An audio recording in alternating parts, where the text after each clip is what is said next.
In Vedanta propagates all these different ideas of Atman and Brahman and the linking between them. But how can we apply all of that knowledge into real life? The way to answer this question is to see, to recognize this magnanimous tradition that we belong to, the idea of Hindu Dharma, recognizes different levels of growth for every individual. Some are very kind of, rustic in the way they approach life and solving life's issues. So they have got their own approach to sorting themselves out. And then there are some who are highly advanced, or highly philosophic, highly trained, and they try to resolve their issues in a different way. So depending on your level of growth, for example, some Hindus will say, we like Dvait Vedanta, means we and God are separate, we are just God's servants, just live like that and don't make all this nonsense that there is some linkage between you and God. Suppose you are at that level. Is that wrong? No, because that is how you are resolving your human condition. You like to say, I don't know anything, I am just a small tiddler, God is a great thing and I just want to bow down and worship you and become his servant. Nothing wrong. That's your level of growth. And that's how so this will be Dvait Vedanta. But then you might say, well, actually the link between me and God is closer than just him being something separate from me and I'm being nobody. So you say, I think there's a spark of God in me too. So when you move that stage, from the initial stage of saying you and God are different categories, Abrahamic religions are like that. No way you can link yourself with God. The Indic tradition has this variation. You can start from that particular mode saying me and God are separate. This is the Dvaita movement.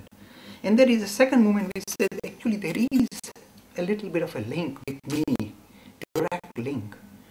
And this is, if you like, the Vishishta Dvaita philosophy, which says actually God is like a big fire, I'm like a little steady little spark, but I'm spark, I'm still fire. So this idea of recognizing the divinity in you, even though you are a tiddler, but you are still the spark of the divine, is if you like the transition. So some Hindus will stick to the first phase and say, don't equate us to God. The second phase will say, like the Madhvacharya, Dvaita Vedanta, no, God and you are separate, behave yourself. And you are, every one of you is individual. So if you are good, we are good. All you are bad, you are bad. Dvaita Vedanta. So like different color marbles, all different.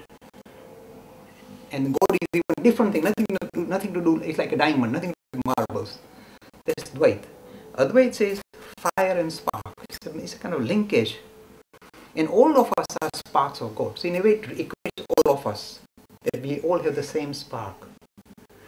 Then we come to Advaita. Philosophically, it's dramatic. It says that who can actually, embrace Advaita? Only those individuals who experience God as their essential nature. There are very few. A lot of people make claims about it, but only few succeed. Like my mentor Vivekananda was established that I and God are one. Ramana Maharshi established I am God. It's not an arrogant comment. They actually experience themselves. You say, wow. And you go together when your hair stand up and mine fall out. But think, this is the idea of Advaita. Advaita is not something that you can subscribe to. It is something to experience and be settled in. So Advaita is actually the destination. So how do I reconcile in a nice way? I say, suppose you believe that God is a great person. You are a little till, God, I love you. Suppose you come in front of God. The love that you have for God will be so intense at some stage, when you're in presence of God, that you will no longer be able to see yourself as separate from the object that you worship. See, you become Advaita. So Dvaita transition takes place and you become Advaita. In the story of Krishna, they said all these gopis were dancing around. At one stage, when they were full of spirit, they said, we are Krishna. So they told Krishna, who are you?